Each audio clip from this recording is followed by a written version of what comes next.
what's up guys? Welcome back to the channel. This video we are going to put the turbo back on the Subaru. We're going to put the new timing belt tensioner on it and try to fire it up and see what we got. We're not going to put the radiator or anything back on. We still have quite a bit of stuff taken off of the front of it here. So the radiator's out, the alternator's off, turbo's off now. We're going to put it back on. And we're just going to try to start it real quick with no coolant or anything and just see if it will run. It would barely run when it got here, so if it runs at all, really, it's an improvement. So we're going to do that and see what happens. Alright, I'm going to go ahead and throw these little covers back on the AVCS sprockets because that will leak oil if it starts.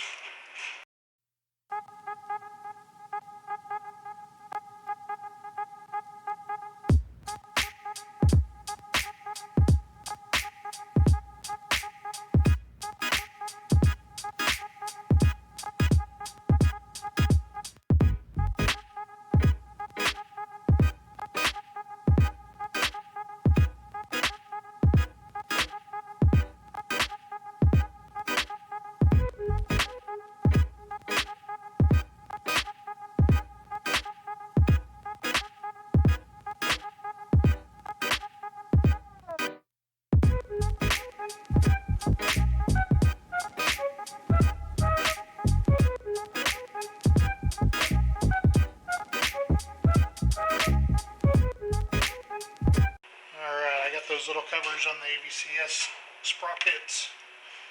So I'm going to go ahead and replace the timing belt tensioner.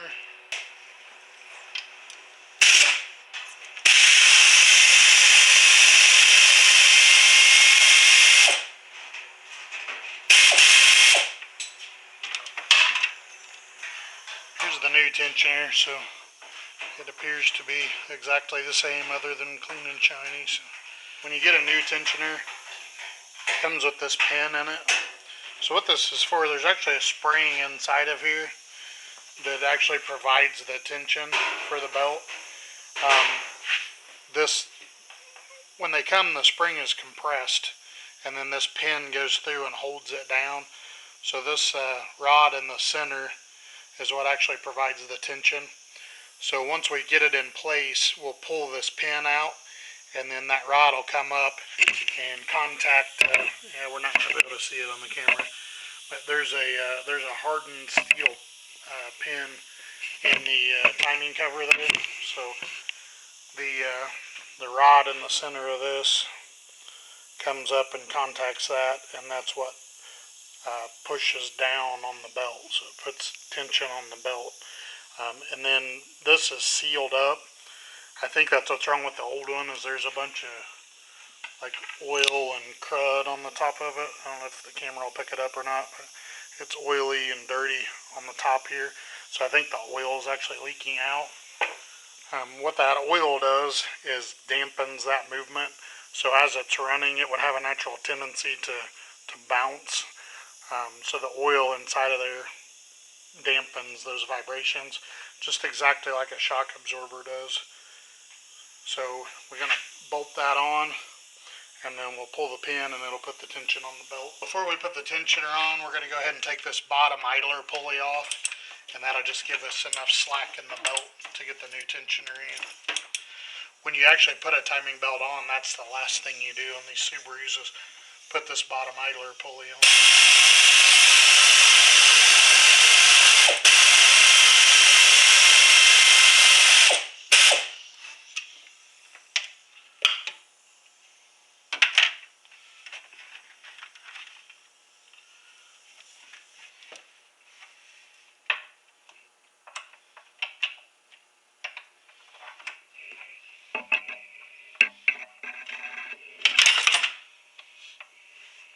Took that bottom idler pulley off, and when I did, it put some slop in the belt, and one of the driver's side cam gears actually spun. So that these engines, when the crank is on the timing mark here, it actually means that all four pistons are halfway in the bore. It's not top dead center, which is unusual for timing marks, which everything's pretty much unusual on a Subaru. So when it's in the right spot, the cam gears each have a mark on them. The passenger side, they rotate pretty freely. They are in a position where the valves are not lifted, so they rotate pretty freely, both of them. On the driver's side, though, the gears or the cams are in a position where the valves are open. So because of that, there's tension on them, so they want to spin. So what happened was this bottom gear spun when we took the belt off. So I'm going to go ahead and just start over. I'm going to bolt the new tensioner on, reroute the belt, put all the gears back in time, and just take it from the beginning and do it all over. So what I did find out, and unfortunately it was probably actually too late when I found out, is that the cams on this side, you can only spin them one way or the other. When they spin back, you got to turn them back the direction they spun from, or you take a chance of bending the valve. So if you have one of them in time, like this top one is, and then you turn the other one the wrong direction, what happens is the valves can hit one another. So I'm afraid I did that previously. So we're going to find out. We're going to start it up and see what we got. I did buy a compression tester too, so that we can check the compression. But so it is important. The top gear, you only turn it clockwise looking at it. The bottom gear, you only turn counterclockwise as you're looking at it.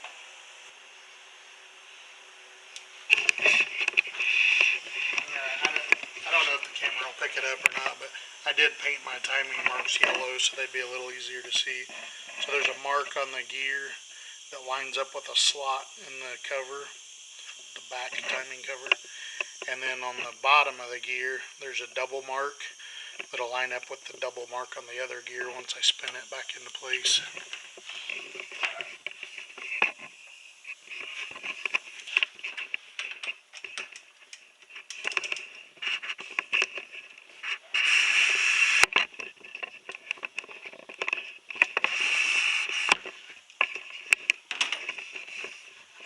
And then there's also a mark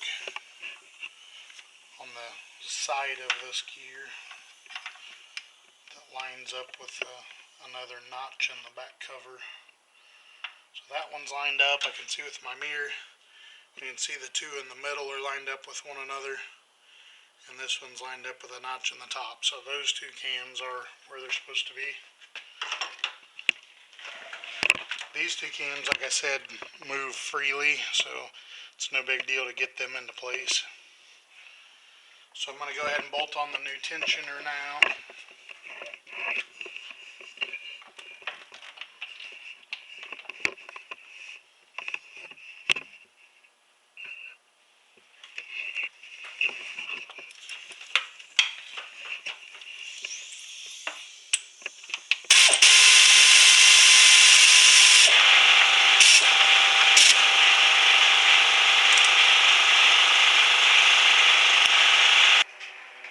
Alright, so another thing on these Subarus, the timing belt itself actually has timing marks on it.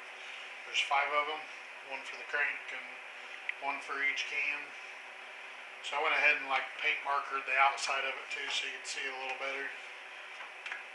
So you want to put it on where you can read the words, where the words are to you, and then those 5 marks should line up on the 5 gears.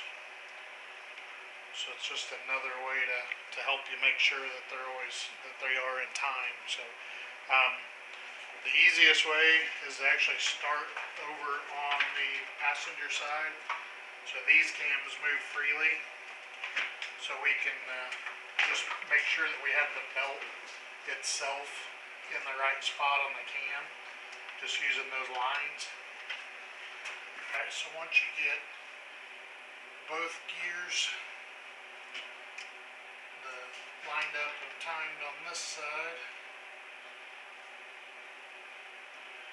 Then you're going to go ahead and go under this idler, over the crank,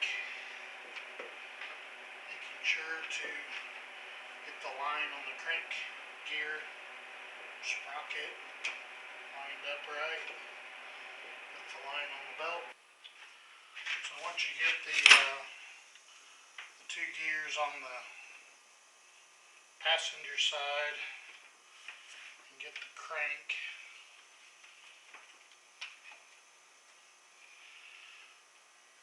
and you want to run it across the cog to gear around the water pump, pull the tension out of the bottom of it and go around the driver's side exhaust gear.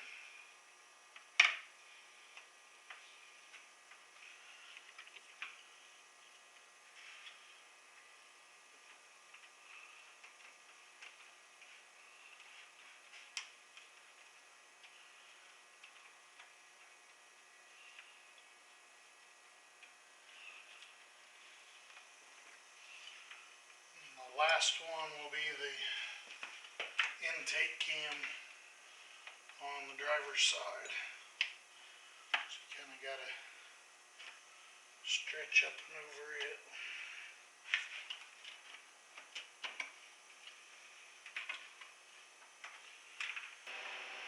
And I think I got it in place. Just going to double check all my marks. So all 5 marks on the belt line up with all 5 marks on the gears. The gears line up with one another. So we got a mark here, lines up. There's a, probably can't see them here. Let's turn the camera upside down.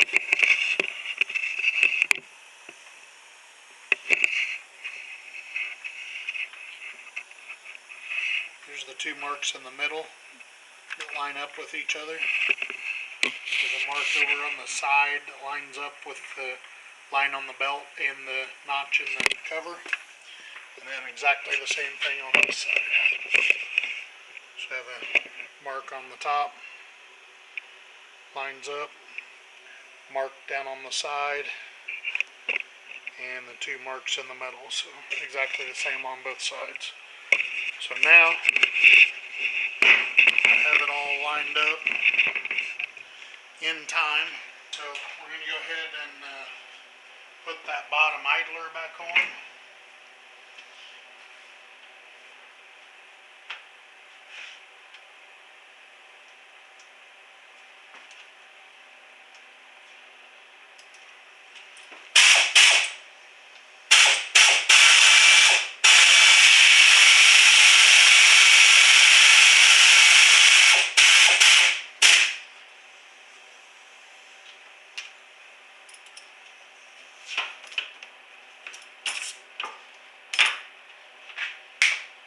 Now I can go ahead and pull the pin out of the timing belt tensioner.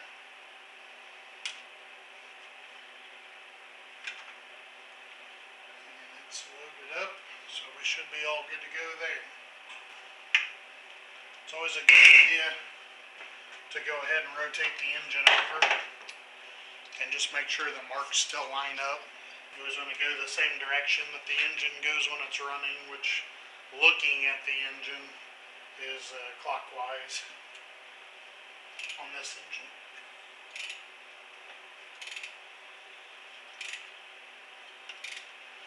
One thing to remember on this,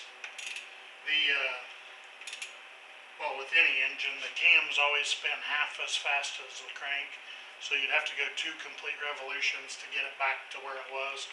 But those lines will not line up on the belt anymore. They intentionally make timing belts and chains and gears and things that mesh together. The teeth are intentionally a prime number so that you only see the same teeth touching the same teeth once every however many times. Alright guys, so it's the next day. Last night I went ahead and put the new timing belt tensioner on and ended up having to take the belt back off and retime all the cams and everything. So we got that all back together, got everything back in time. I rotated the engine over twice when we were done and made sure everything lined back up. I don't know if it's the belt or what it is exactly, but this thing seems to be off about a half a tooth on the crank. So it's like all four cams are off, but then if you turn the crank too far by like a half a tooth, it all lines back up. So it's all within a tooth. That's as close as I can get it. So we're going to go with that and see what happens. So I'm going to go ahead and put that cover back on the driver's side intake AVCS gear. And then we're going to go ahead and stick the turbo back on and try to start it up and see what we get.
Alright, we got the flange bolted down, got the downpipe on and the clamp tightened on it.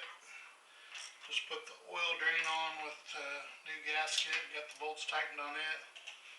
Tightening the hose clamp on the oil drain line right now. And all we got left is just the oil feed line and the air intake. And we'll be able to go ahead and try to start it up, see what we got.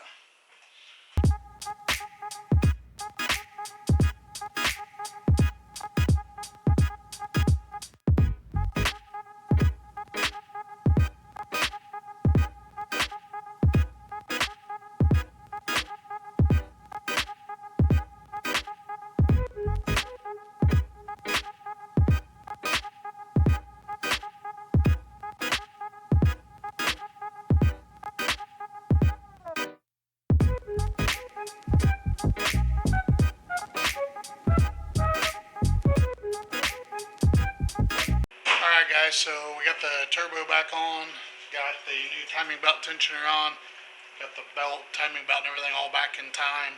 Went ahead and put the harmonic balancer back on. We are not going to put coolant in it, radiator, alternator, any of that. We're just going to real quick try to start it up and see what we got.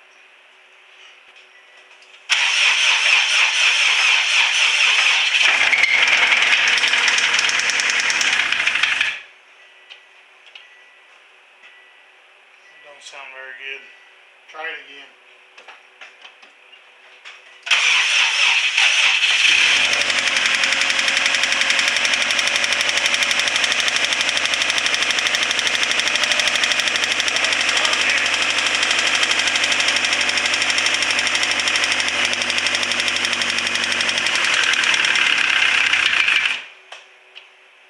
Making some funky noises. Not sure what we got yet, but I'm afraid we may have some bottom end damage. Shit! We're going to go ahead and end this video off here. Thank you for watching. Please like and subscribe. Follow along with us. The first time it started up, it sounded really nasty, like maybe a bottom end type noise. The second time we started it up, it didn't sound as bad. It was running pretty smooth at first, and then it kind of started to get rough, but it had a pretty good tick to it. I don't know, maybe a valve train type of thing. It's still possible that the valves are bent, so I'm not sure what's going on for sure, but we'll keep plugging along at it and get something figured out. Thanks for watching.